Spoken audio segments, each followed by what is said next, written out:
വിധി. വിവാഹമോചിതയായ സ്ത്രീക്ക് ജാതിമത പരിഗണന ഏതുമില്ലാതെ ജീവനാംശത്തിന് അവകാശമുണ്ട്. സ്വന്തമായി സാമ്പത്തിക സ്രോതസ്സുകൾ ഇല്ലാത്ത ഭാര്യമാരെ ഭർത്താക്കന്മാർ സാമ്പത്തികമായി പിന്തുണയ്ക്കണം. അവർക്ക് ആവശ്യമുള്ളപ്പോൾ ATM കാർഡ് നൽകി സഹായിക്കണം. ഇങ്ങനെയൊക്കെ ഒരു കാഷ്വൽ ടോക്കിൽ കടന്നു വന്നാൽ അത് വാർത്തയല്ല. പക്ഷെ മേലുദ്ധരിച്ച കാര്യങ്ങൾ ഒരു സുപ്രീം കോടതി ഉത്തരവിൽ നിന്നായാലോ? വീണ്ടും വീണ്ടും വായിക്കുമ്പോൾ ഇത്തരം വാർത്തകൾ ഹൃദയം തൊടുക മാത്രമല്ല, ഹൃദയം മുറിക്കുക പോലും ചെയ്യുന്നു. ഇത് ന്യൂസ് ബാൻഡിൻ്റെ പുതിയ എപ്പിസോഡ്. ഞാൻ സജീവ്.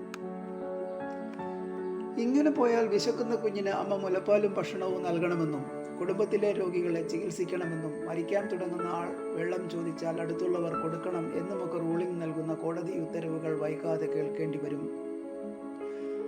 പൊതു ഇടങ്ങളിൽ നിന്ന് നമ്മൾ പലപ്പോഴും കേൾക്കുന്നത് കാരുണ്യത്തിൻ്റെ, കരുതലിൻ്റെ കോടികൾ വിലമതിക്കുന്ന കഥകളാണ്. ഏത് ദുരന്തമാരിയിലേക്കും ചങ്കും കൊണ്ട് ചങ്ങാടം കെട്ടിയെത്തുന്നവർ നമുക്ക് വാർത്ത പോലുമല്ല. പക്ഷേ ഏറ്റവും അടുത്ത പരിസരങ്ങളോട്, ആശ്രയം മറ്റാരും ഇല്ലാത്തവരോട് നമുക്ക് പലപ്പോഴും വിചിത്രമായ ക്രൂരതയുടെ മറ്റൊരു മുഖമാണ്.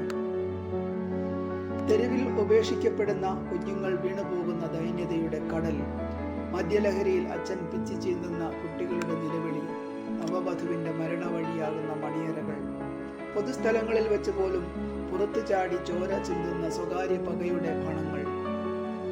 സാമൂഹ്യ പുരോഗതിയുടെ കെട്ടുകാഴ്ചകൾ നിരന്തരം പ്രദർശിപ്പിക്കുമ്പോഴും മൈക്രോ ലെവലിൽ അസഹിഷ്ണുതയും ഹൃദയശൂന്യതയും നമ്മുടെ മുഖമുദ്രയാവുകയാണ്.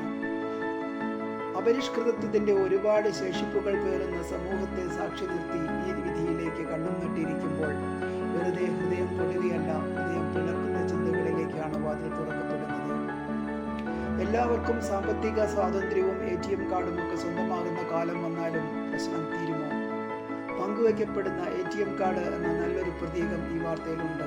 അത് എല്ലാം സ്വന്തമാക്കുമ്പോഴല്ല, സ്വന്തമാക്കിയത് എന്തൊക്കെയോ പങ്കുവയ്ക്കാൻ ആരൊക്കെയോ അരികിലുണ്ട് എന്ന അവസ്ഥ യാഥാർത്ഥ്യമാവുകയാണ് വേണ്ടത്. ഇത് ഉറപ്പാക്കാൻ ഏത് കോടതി വിധിക്കാണ് കഴിയുക? എവിടെയും കൺക്ലൂഡ് ചെയ്യാനാവാതെ നിർത്തുക എന്നതാണ് ഈ പുനർവായനയുടെയും വിധി. ഹൃദയം തൊടുന്ന മറ്റൊരു വാർത്തയുമായി വീണ്ടും വരാം. ബൈ.